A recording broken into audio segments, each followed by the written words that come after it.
I was injecting my brother, like injecting with drugs, like as everybody could see. You see, I've got, like I've also cut them in my neck, missed shots.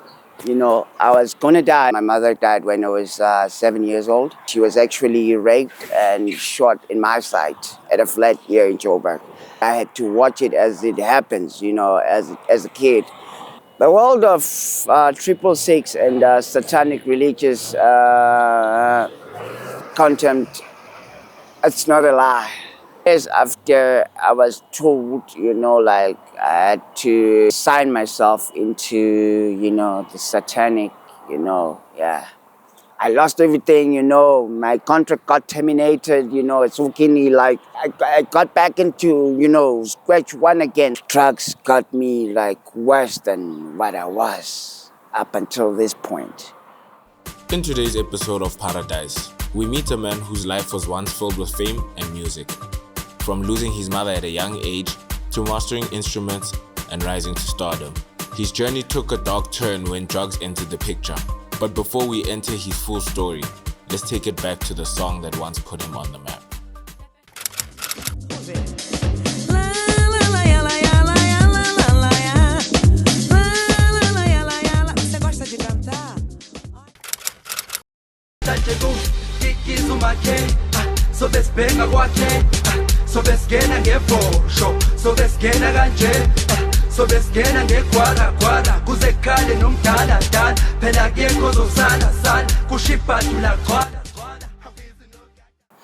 All right, my name is Gregory Tito. Yes, and Gregory Tito is from around here, Joburg. Yes, born on the 11th of February, 1988. Yes. 1988. Yes. So that makes you how old now? 37. 37, Yes, yes. Okay. Yes. Are you born and raised here in Joburg? I can say so, yeah, partially, yes. I'm born and raised here in Joburg, yes. Because I was born of a single mother who actually died when I was 7 years old. Oh. Yes, it's a sad story from, history. Yeah. Yeah. Damn. Yes, Sorry to hear that, my brother. yes. Did you complete school? All right, let me just try to elaborate on a summary, like about a little bit of that. Yes, as I said that, my mother died when I was 7 years old. She actually passed away on the 4th of October 1995 when she was actually raped and shot in my side at a flat here in Joburg. That was Cleveland Mansions. So I really never had, time to go to school from there because that's when I rendered into the streets. From running there, from that point in time, and yeah, that was it. So I can say that I never had an opportunity just to go to school at all. I'm self-taught. Seriously? Yes. And you speak so well? It's because I was adopted into a white family after that. Like, not really adopted, but just taken in into a home. Yes, that was in Bedford. Yes. Okay, so how... First, it's a very, very tragic story. Yeah. Before I actually leave this, I want us to kind of Okay. stay on this for a while. Okay. How did you hear about your mother's passing? All right.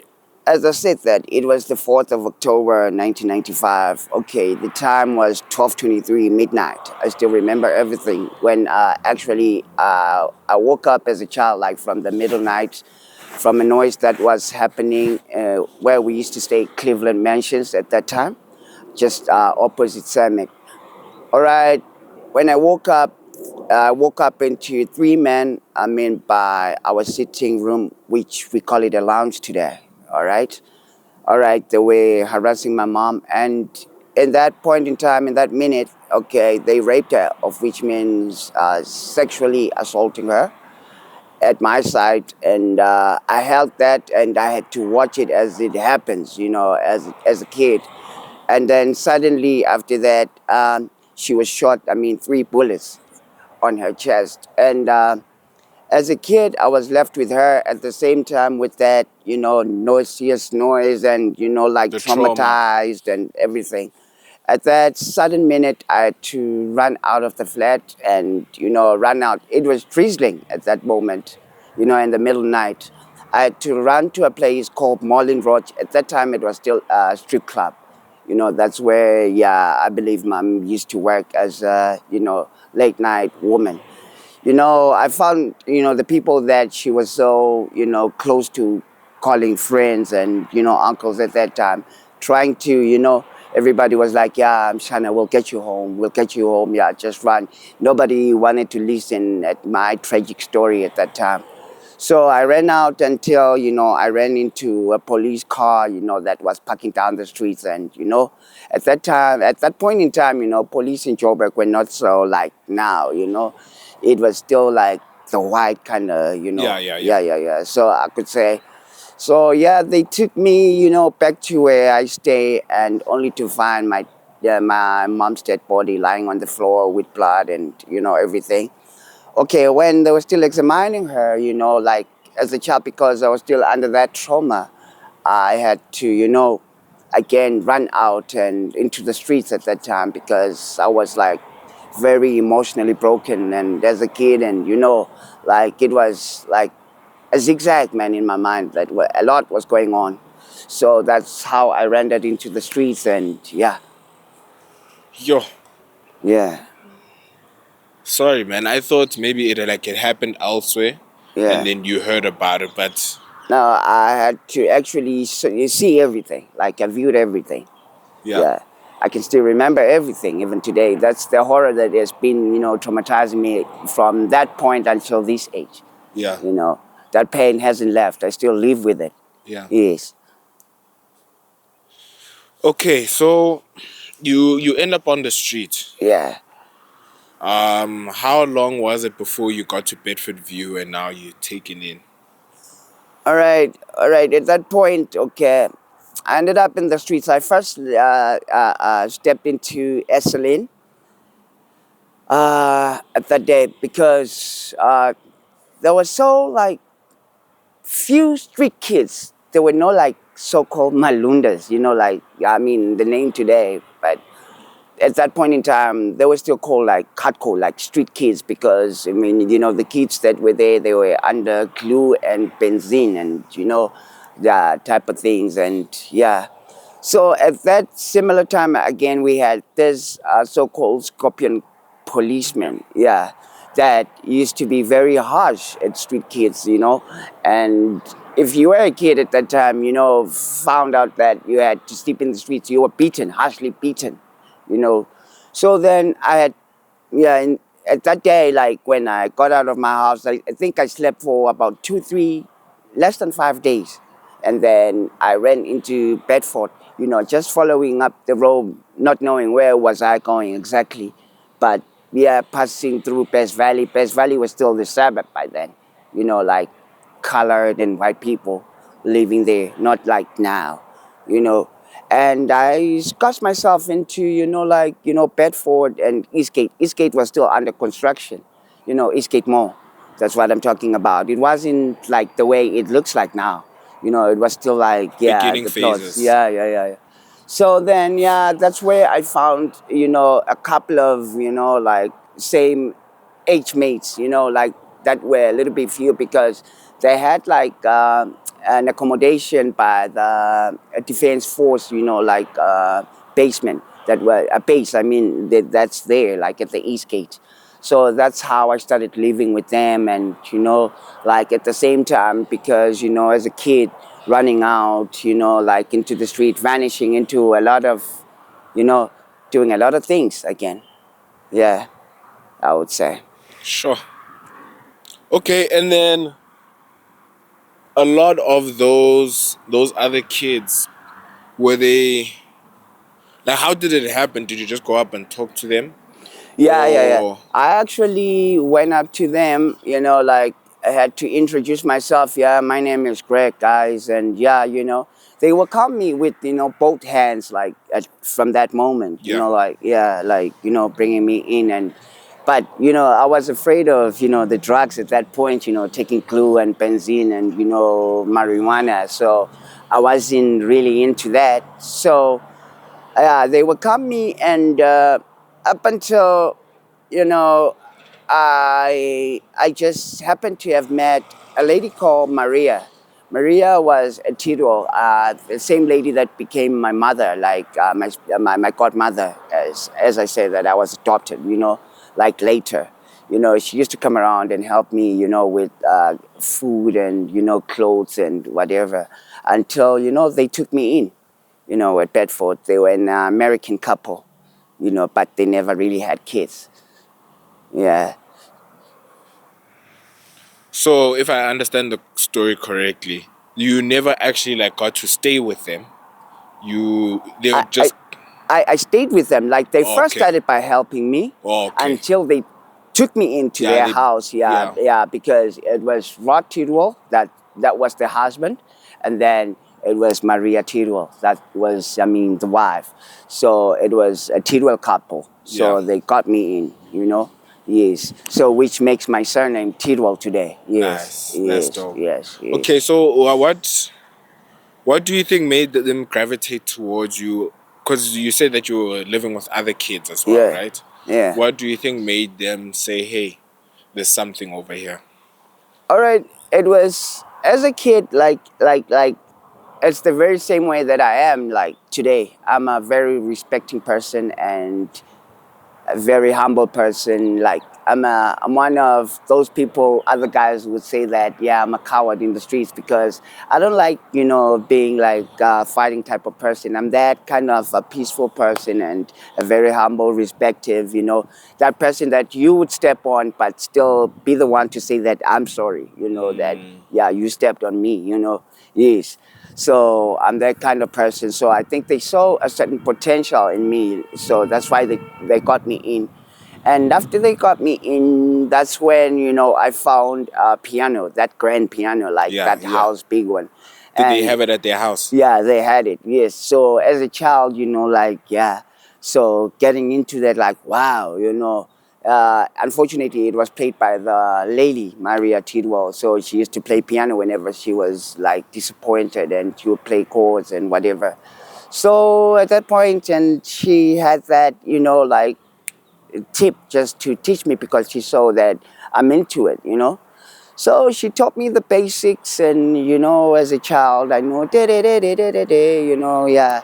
So after that, my brother just, down the line, where we used to live in Bedford, there was a jazz band just about 3, 4 houses away from where we lived.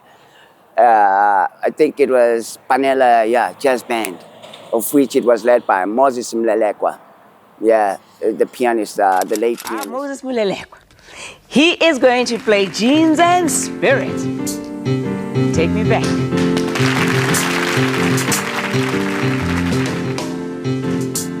So I used to get out at home, just to stand by their gate because they used to rehearse at their garage, like car garage. Yeah, and open the garage. Yeah, and then as a child, I would stay there till late, watching, playing. Until, there's a guy, a bassist called Fetzel. He lives in Soweto now. He was Stimela's bassist. Uncle Fetzer, was like, oh, I always see you around, kid. You always, stay until like late, until we finish rehearsing. You love what we do. I was like, yeah, until they got me in. So Moses Mlelekwa put me in his lap, of a piano. He taught me how to play, that was when, I became the arousing pianist. Actually, I'm a very good pianist. Like, I'm out of the game. You're Like, brilliant. yeah, very. If we had a like, piano now, you'd. Actually, at piano, saxophone, and guitar, my guy, like, I Are you go serious? extra, like, hey, extra. Okay, I wouldn't say drums are just, just playing the beat, following whatever sequence you get it. But, I can't, when you count both instruments, I just go extra. So how did you now learn all of them? I know, okay, I understand the piano you were first taught by Yeah. Maria. All right. Being taught by my mom at first, okay, then Moses Mlelekwa, then, okay, I first started on the piano because as a kid, I wanted to be part of the jazz band, even though I was young. like just to be out there as well and, perform in front of a crowd. So I had to excel, on the piano. Then because, as a child, looking at things like so-called like you're out of your mind. You want to learn how to play this because you can see all of them. I excelled on the piano first, and I was called into the jazz band to now do what you call synthesizing, like back piano, like that. Whenever the pianist is playing, you're just doing the syntheses and all that. So from there, I learned how to play the guitar, acoustic. Yeah, I was taught how to play the acoustic. From the acoustic, I fell in love with a musician called what you call this Cape Town musician in America. La la la la la la la la la la la la. What's wait, man? A very good guitarist, man.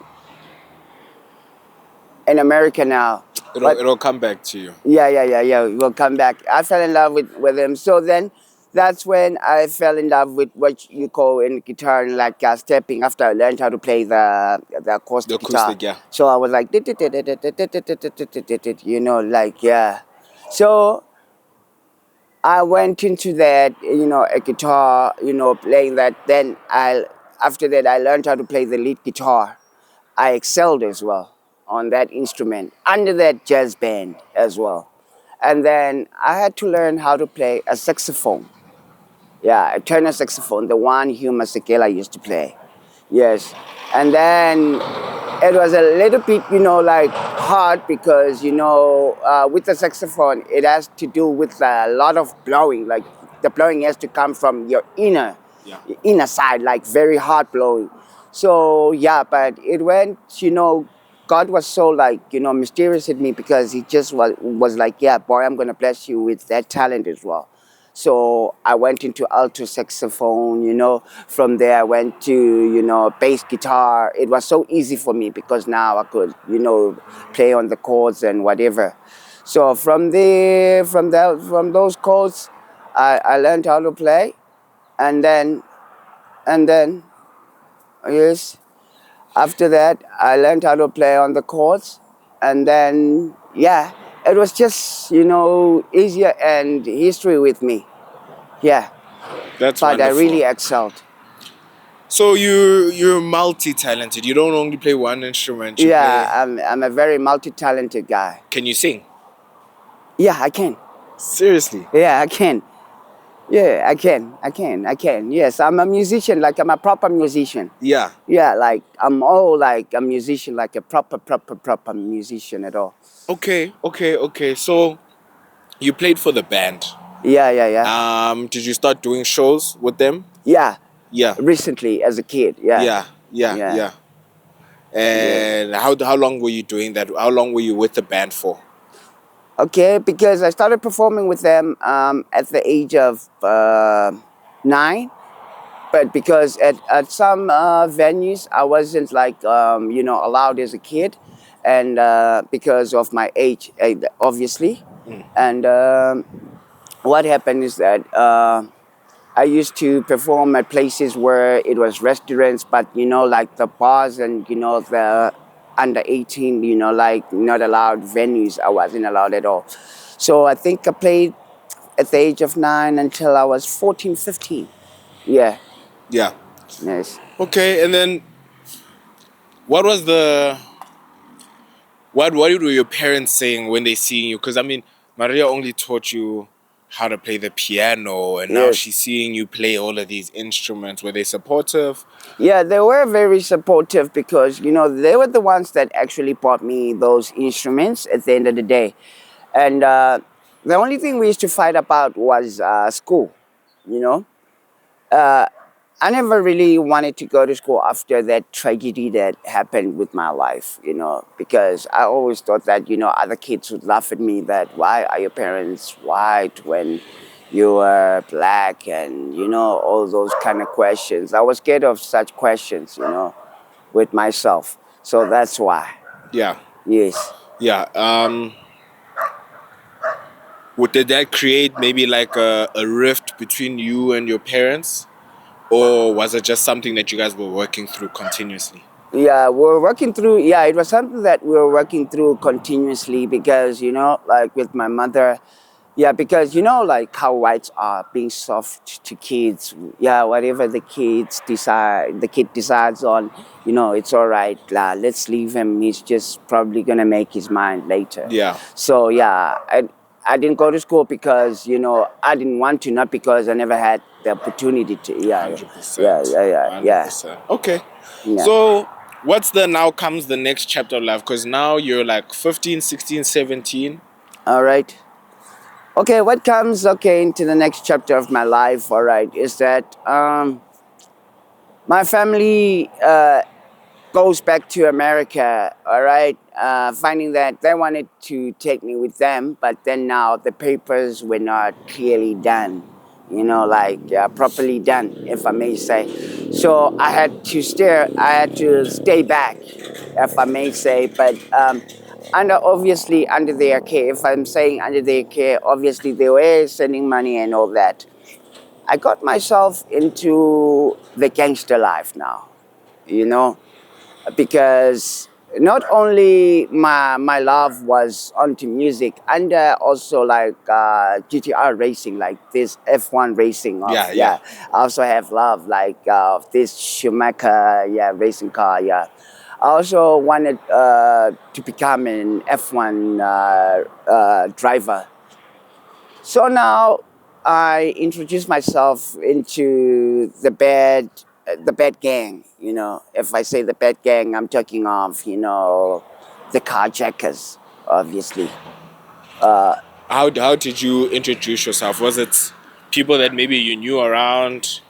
All right, obviously, carjackers are uncles that live around. With those kusheshes in those days. Of my time was the climb of the game. So I'll find them around Shisanyamas and like malume mfuna ukufunda ukuspina, kind of that. So one of them would be like, "Oh, okay, you drive." I'll be like, "Yeah, I drive," and yeah, one of them I remember, his name is he's late now because I'm not scared to say his name as Virus. He was one of these like big car criminals in Joburg at that time, and a car spinner. He taught me how to drive, and and I was like also on top of the game because he used to go like to do his robberies, and I'll be his getaway driver, you know. And he would threaten me whenever we were like chased by cops, like if the cops get us, I'll shoot you until I got a name, Baby Boss Driver. Yeah. Because if you watch that movie, I've got the similar driving as like with that boy. Yeah. On a truthful note. Yeah. Yeah. So this was another thing that you were really good at, to start driving. Yeah, now driving. And then now I started getting money because now I'm getting cuts from the, crime and, like getting cuts until, boom, I got arrested, How old were you when you were arrested? I was 16 going for by 17, Boom, when I get arrested, life now, it's a rumble turnover again. I feel like, the world is on me. I had to attend the high court because of the cases now. It was a string like of heavy cases that they got me into, as a child, as a teenager. And now looking at it that I have to, like attend the high court, and yeah, I got sentenced and to 44 years, I remember. Yeah, I had to go to, like the juvenile maximum prison, which was Lukop at that time, like Dedileg. Yeah. Yeah, I remember, man. Yeah. I got there, when I got there, my brother, yeah, I was put into the solitary confinement cells, as a maximum, juvenile inmate. And, it was then by God's glory, I mean, by God's, like kindness and, mercy on my life. Yeah, they saw that, I can probably have a second chance. I could pick up on myself because I got a draft transfer from there from Lukop into what you call Mtungeni. That's Baviani, to make up with my life again. Yeah. I never stayed for long, in prison. It was 4 or 5 years until like I got a suspended sentence. Just right there. Yeah. Yeah. Just given another chance to make it out there. Yeah. And then would you say, did you have like a rough time in your 4 or 5 years there? Yeah, I had my rough time because, I ended up even inheriting the number, the number gang, prison number gang.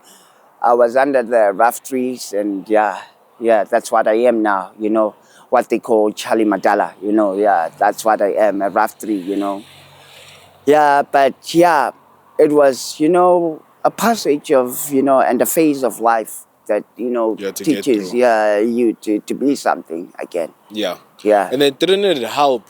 Because, you were working with Ipinar, right? Yeah. What people would know as gangsters before you went in. Yeah. Did that maybe give you some form of credit or maybe exempt you from certain things? Because I know you said that you ended up taking the number when you were inside. Yeah. Meaning outside you didn't have a number. Yeah. So what did that do for you working with other gangsters when you were inside? Did they come maybe make sure that Ukraine, did they come pursue you? No. Because as I said, like, I don't have a family, like, at all. Like, I'm on my own, like, with this world. So that's why nobody came, even when I was in prison. That's why I ended up taking the number, because now nobody came to see me for a visit, So if you don't have a visit in prison, life becomes very harder.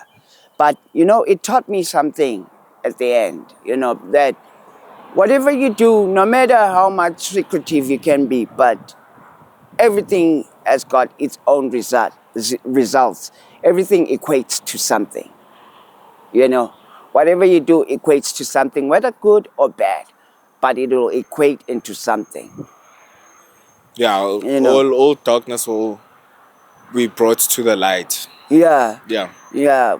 Even the light is also brought to the darkness. It all goes like that. It equates to something, whatever you do. So with that life, it really taught me something, in life that, we all have,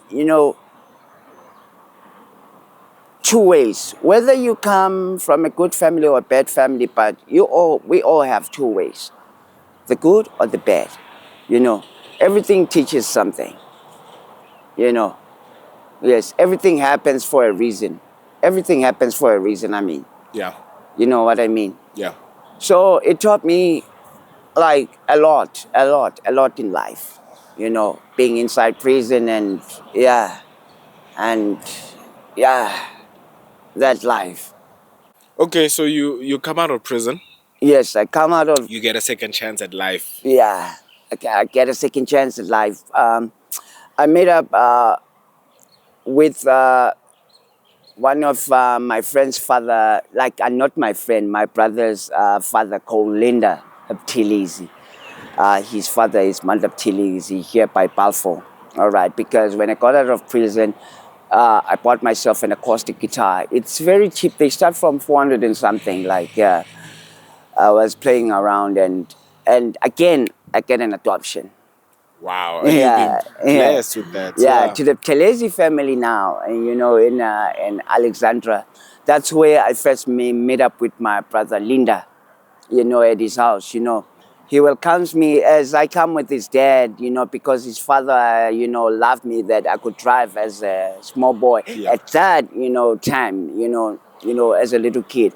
So he used to drive a Golf 1. So he took me in because basically he wanted me to take Abolinda to school, to drive Abolinda to school, and to be like, to chill with Linda, because Linda was the only boy, he had his sister.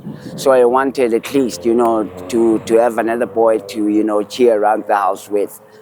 So now, yeah, the Talezis, oh wow, they gave me the best love, in the world, like, yo, I felt like at home, like, even up until today, my brother, like, yo, I felt like, like I'm a person with them, they make me feel like warm at home and, yes. And then now with the Talezi, I live with them up until I get a time with a music school and a record label called Soul Candy. Soul Candy? Yeah. Yeah. How did that happen? Yeah, right. As I'm going around, obviously performing with my guitar, obviously now coming from home, like as I say, the Telezi house in Alexandra. All right, I see this music studio, which was still by Melrose Arc by those days, before it moved into Rosebank. It was still run by DJ Mbuso. Okay, a guy who was my best friend from that time called Lucky, up until now, he's still my best friend. Yeah, he's like, Greg, I trust you. If you try to go in, that music label, they will take you. Then I'm like, yeah, like, but I'm not a DJ. I can't DJ and all that, like. He's like, yeah, but, you can learn. I'm like, yeah, but they will charge me. I don't have money. Yeah, I remember now as I'm playing, I'm playing at a certain restaurant now because I used to love Eastgate and, like, even up until now, I love the East Side. All right, I used to travel with a taxi with my guitar, go to perform at some restaurants there. I met up with DJ Fresh. That time, we still had Tom's music that side by Eastgate. They used to have a grand piano out there, like. And then I'm playing the chords and whatever. DJ Fresh, that time I know him by Uncle Tato. He's like, yeah, would you mind, coming to Soken? I'm like, yeah, I know that, that place. Yeah, the kid. Yeah, I always pass through that place. He's like, yeah, you must come around, I love your chords and whatever. And I'm like, I shoot up straight, How long did it take for you now to actually go? Because I knew you've been looking at this place for a long time. I think about a week now. Yeah, it only takes me about, not even a week, 5 days I was, there. When I was at the reception, same day, Ashley, DJ Shimza, came with his mom. Like, we were together, like at the reception at that point. Yeah, All right, Ashley came with his mom. Obviously, I think he had come, to the school side, Soul Candy. I'd come to, like... This is him with the dreads, though. Yeah, but you were still young and they were still like, a little bit by that time, Yeah. Yeah, because he came with his mom, yeah. All right, now, like, they're still discussing, the other one, just come for school, the other one had come to, like, all right, they give me a chance just to see how far they can get with me. Okay, they can see that, okay, this guy's, he's pro, like, original pro. Like, all right, they give me that chance now, all right. When they give me that chance, I remember I was given an opportunity of, of sleeping in the studio with a sleeping bag. They had showers at the back, obviously, because that's what I wanted, if I could record. And they just showed me like 1, 2, 1, 2 in 15 minutes how Fruity Loops works. And that was it, tip, The next morning when they came, they found me, I was done with a little demo that I was doing the whole night because I was enjoying myself, like really enjoying myself, like as I loved music. Yeah. Yo, so okay. I'm just mind blown. Okay, so you do this demo, obviously. Yeah. You're up the whole night. Yeah. You didn't even sleep. Yeah, because I was happy, to be in front of... Doing what you love. Yeah, doing what I love. And then in the morning, I was, Mbuso and Tato came in and they were like, wow. And then now I was taught the vinyls, how to, DJ. And The rest was like, boom. It was like so easy for me now, like because I'm from the world of instruments, and now getting to like to mix this with this, it's like It's much easy. easier. Oh, this is the pitch, all right. I've got to make this run same speed with that. That was it. So that's how I learned how to DJ. Like, yeah, it was so like an easy tip for me. Bah! Like, wow. I didn't know it was an easy thing for me, because when you would watch like DJs, like back in the days, it was like, yeah, the guy is doing really something like that, like really, really, really hard. But then now I was like, oh, so it's this easy, So yeah, I got up into them, and then I was signed, bam, into the music, stable now, beginning of the nice life that I always prayed for, Yeah. you know? And with this signing, how did it happen? Did they read you the contract, or did they just tell you verbally how things No, are? like it was a contract, like I had to like paperwork. Yeah. Yeah, I was given something like this big, like to go and read, but unfortunately I was You like, don't know. no, Also, you don't no. know how to read because you didn't. Yeah, like I was like, no, man, let me just sign this thing, like the Oh yeah, rest you thing. didn't just. You just went. Yeah, like, yeah, whatever comes, I'll just, whilst I didn't know that I was hacking myself behind the ear, with a bush knife. Yeah, I'm not going to go into deeper because, yeah, but I was hacking myself, yeah, into music. But I really enjoyed myself with them, because from there I had a place to stay now of my own, and I had a car of my own, and yeah, it was that. Was this supplied by the label? Yeah, supplied by the label. You know, up until certain years after, I was told, like I had to sign myself into, the satanic, yeah, my brother. How did that happen? And because we always hear about this, right? Were you not doing well? I'm trying to get my head around this whole thing. All right, I'll start to say that the world of 666 and satanic religious contempt, it's not a lie. It is true, my brother. It's just that they are so secretive, like very secret. Like it's not easy to get, to get them, but it's a real occult. It's something that's there, I met up with a guy called Brandon Travis. Brandon Travis was one of my international music geek finders, I can say. What he had told me is that, okay, Craig, we have already met, and you're from South Africa, and I've taken you so far. You've come, like to perform, like in different countries, like overseas, I can say. Now it's high time that you come across, what could push you from this now point into a further point. I was like, yeah, what's that? It's like, have you ever heard of a religious occult like this? Like, yeah, I've heard of it. I never took it seriously. And, and he was like, yeah, like, I think, yeah, you didn't know, but they have shown you how far they can take you by how little they've taken you, like, for now.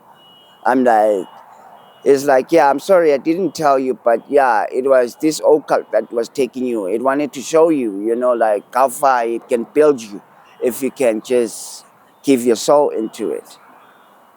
I'm like, I don't understand, It's like, yeah, it doesn't take money, but you'll get money in return, and all the glamour riches that you want, all the glamour fame that you want.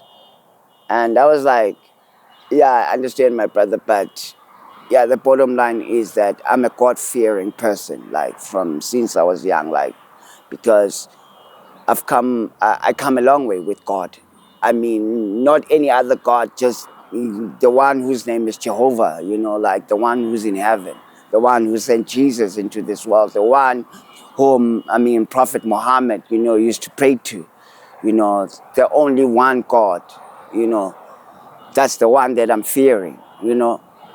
It's like, yeah, but can't you see, yeah, blah, blah, blah, he cannot help his people. And I'm like, says who?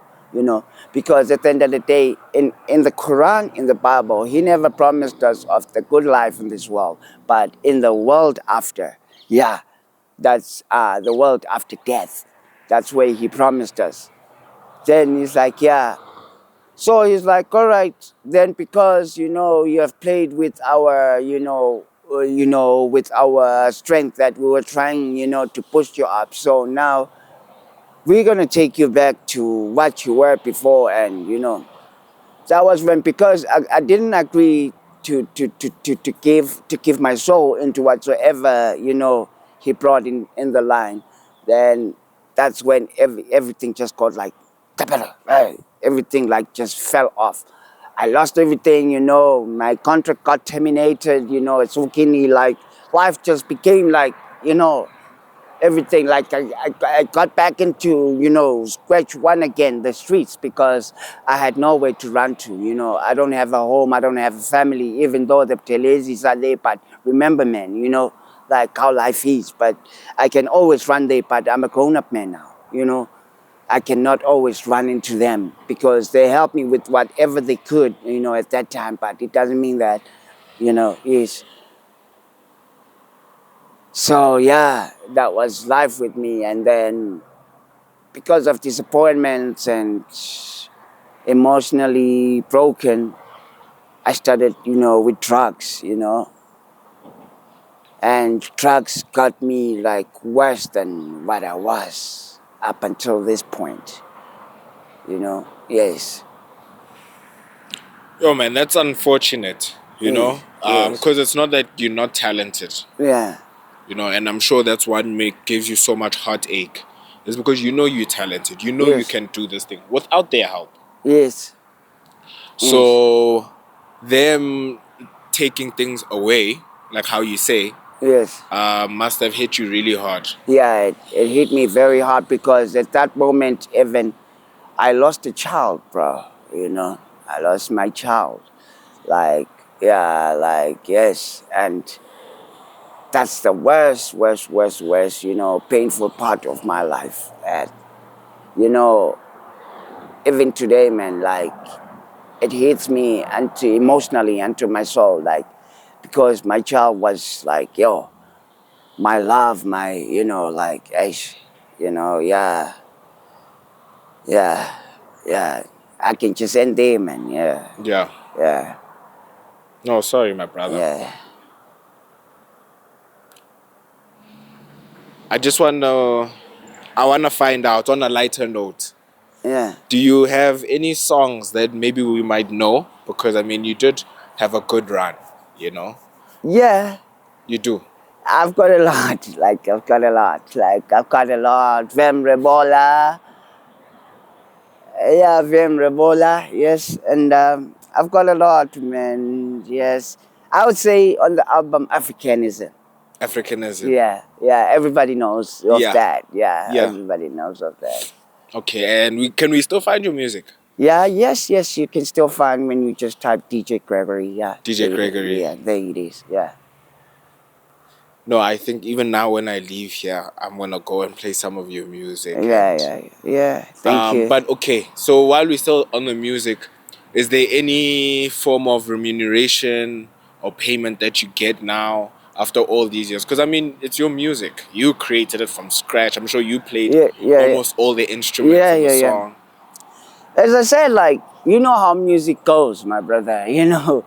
Yeah, you can make the game, you can, hunt, the animal, but you're not the one to eat the meat. It's just from, like, the lion family. The lionesses, they do the hunting, but the male lion is the one that eats the meat, that, takes the best part of the meat. And then, yeah, I would say no, my brother, because royalties, yeah, as I said that, I never had to read my contract. So I signed and yeah, it goes somewhere. Yes, my brother. So when they terminated your contract, Yeah. basically also your ownership kind of. Yeah. Oh man, that's unfortunate, my brother. But So but yeah, sorry, just to catch you on that. Yeah, I am willing, to start up again, on onto something fresh on my own. But because what recently I've learned, it's hard to because now I'm a robot like at the traffic, like I'm a beggar at the traffic.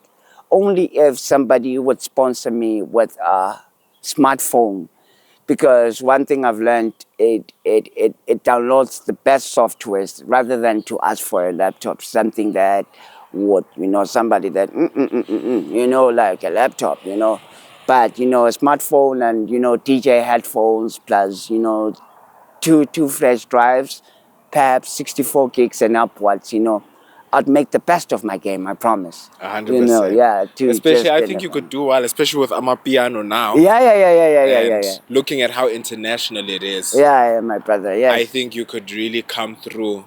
Because Yes. to be honest, the art and the craft is dying. Yes. I think that we have, not to say DJing is not a lesser form Yes. of art, Yes. but there's not as many session players and musicians like how you are who can play multiple instruments. So I think if you can meet up with the right person or Yeah, just to sponsor me with a smartphone. Perhaps I can say with the best smartphone. I'm talking of Huawei, something that would download. It downloads a certain software called Ableton 9. Sony music, acid music, production. Yeah. I'm talking of production softwares, like music production softwares. Yeah, and then get like perhaps Skull Candy headphones or what you call this? What are these? Sennheiser, Uh, Pioneer, yeah, Pioneer, or what you call these other ones that have got it's got speakers as well. monitors. No, not monitors. Like it's got monitor speakers. Like these headphones, man.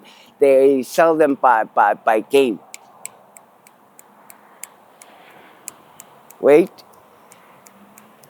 they've got this name like bass. Like Beats. Beats by Dre. But no, these ones are like 600, 700 ish. It's like Bluetooth or whatever. Yeah. Yeah, not but no Beats. There's this name. The name has. I mean, the very same name of those headphones. They've got speakers as well. That have got what you call this? Wait. After Beats, J J JBL. JBL. Yeah, JBL. Yeah, JBL. Yeah, JBL. Yeah. So Those- essentially, if I would get. someone could even give you studio time, Yeah, studio time. I'll do my best, man, because I'm radically 100% ready, just to pick up my life. Just that I'm finding it hard just to get, like the basic, like materials. yeah. Yeah. Okay, Yeah, so that I need. a person would argue now that if how you saying that your life changed after you had that conversation about the occult, right? And what people can say Illuminati. Yeah. What's gonna make it different this time? Because if the way they put it is that it's not of your own hard work. It's of their resources and their connections that you did so well. What makes you think that this time, if you can get these resources, you'll do better without them?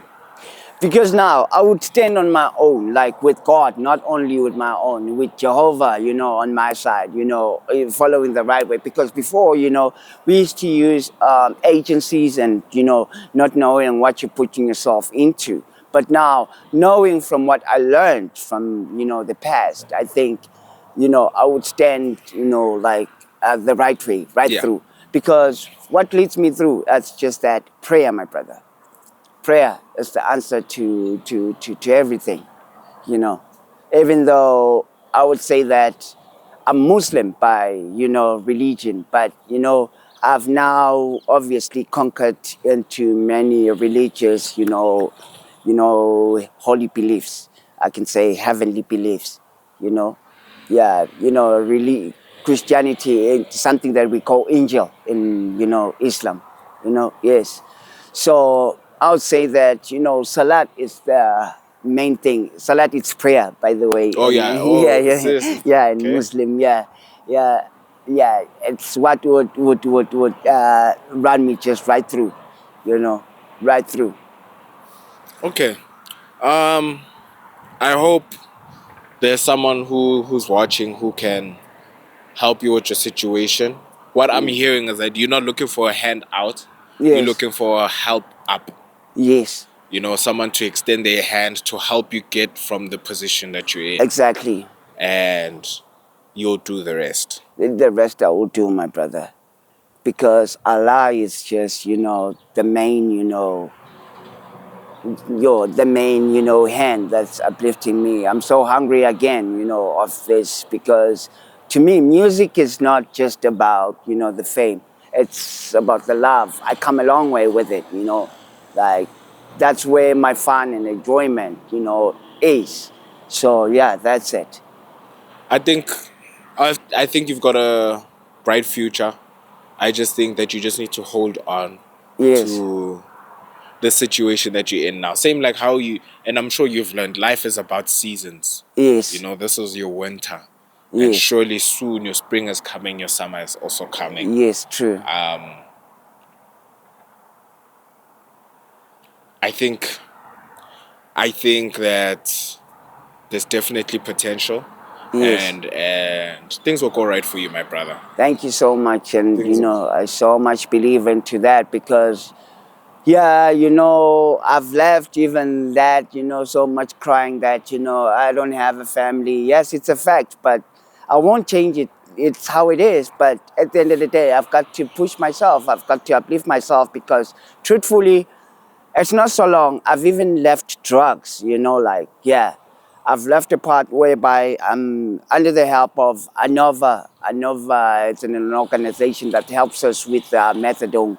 I was injecting my brother, injecting with drugs, as everybody could see, you see. I've got, everywhere, there's an injection, what you call, scars, and you can see. But with the help of ANOVA and methadone, I've also cut them in my neck, missed shots. I was gonna die if it wasn't for ANOVA. I was really going down the lane. But now I'm under the help of methadone, under ANOVA, which I also appreciate them as well, And I've recently them now. I'm 2 weeks clean now, you know. that's beautiful. Yeah, I'm 2 weeks That's clean now. beautiful, my Yeah, brother. I'm 2 weeks clean now. Like what I normally do is just sleep for the rest of the day, read magazines, and if I'm not hustling. Yeah. Yes. Is there anything you want to say before we go? Yeah, there is, my brother. It's that to uplift someone else out there, my brother. It's that whatever you're going through, remind yourself that you're not the only one into it. And remember that if you try hard, if you look upon Allah, which is the main God of this world, you're going to get through it. Just to say that no matter how painful the situation will be, don't worry, just hang in there. It'll pass, Stay in prayer, and uplift yourself and